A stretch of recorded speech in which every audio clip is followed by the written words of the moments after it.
Woke up inspired this morning. Yes. Woke up and sat down. And before I could read the Word of God, I got a little distracted on a few things. But that's what happens. The enemy will always distract you from trying to seek the Word of God. So, here we go. Jeremiah chapter 10.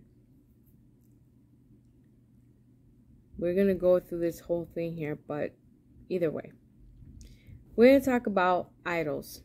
And I get a lot of questions from my friends, and they ask me, well, is it wrong for me to worship a certain idol? Or, well, is it wrong for me to worship, or pray to a certain saint or this or that? Okay. First of all, the person, when they were alive, they were human. And when they died, they were judged. So, no, they don't hear you. Okay, only God has the power to hear you. Only Christ, who paid the price on the cross, has the power to hear you. So, I'm going to kind of give you just a short little verse in the Bible that talks about what is an idol and how God, he's not cool with that. So, it says, for the practices of the people are worthless. He calls them worthless. Practices of people are worthless. Meaning, when certain people pray to certain saints, or they believe in certain things like the earth, or stones, or burning incense or sage, all of these things fall into that. So, and I'm the first one to say that I used to be one of them, and I used to be that kind of believer of burning sage and having my rocks and my stones and stuff like that. So, and it says, they cut a tree out of the forest, and a craftsman shapes it with his chisel. They adorn it with silver and gold. They fasten it with a hammer and nails so it would not totter. Like a scarecrow in a cucumber field, their idols cannot speak. They must be carried because they cannot walk. Do not fear them. They can do no harm, nor they can do any good. And I was like,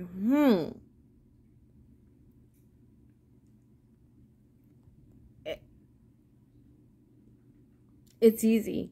You know how sometimes we would carry those little charms with the Virgin, or with just any type of saint, or an archangel or something. Well, it's saying right here that these things are made out of the people who make them. They make them look so pretty, because it says there that they are made out of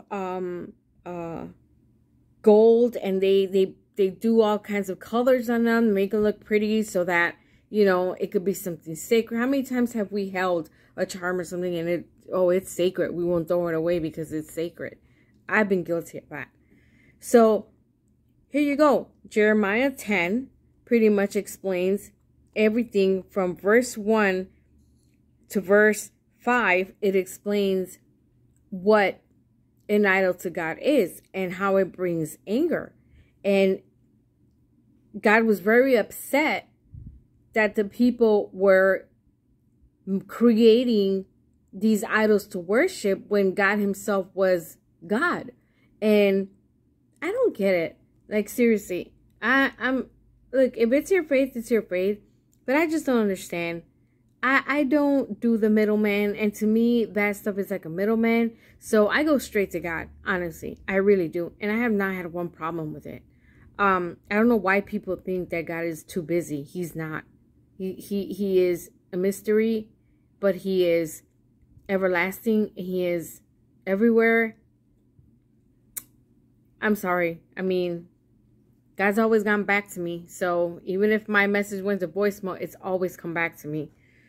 So I don't get it. But anyways, So this angers God, because it says when he is angry, the earth trembles. The nations cannot endure his wrath. And it's true. Just a few weeks ago, we had a really bad storm. And I mean, thunder was coming down. It was raining. Winds everywhere. Knocked out a tree in our backyard. And I mean, seriously, like, we can feel the earth shake. And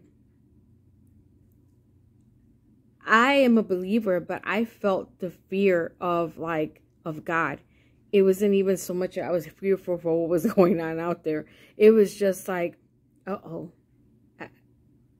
Did we get him mad? I think we got him mad. And with everything that's going on in this earth, yeah. So like I said, it definitely says, like, in the first one, it says, in verse 1, it says, do not learn the ways of the nations or be terrified by the signs in the heavens, though the nations are terrified by them. Everything that's going on, wake up. Everything that's going on is being produced. It's being made by the master craftsman.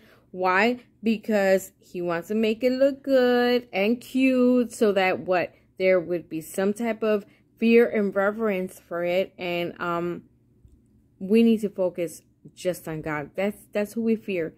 That's who we need to have reverence for and respect, because he's the one that can make things happen. So just thought I'd share that with you.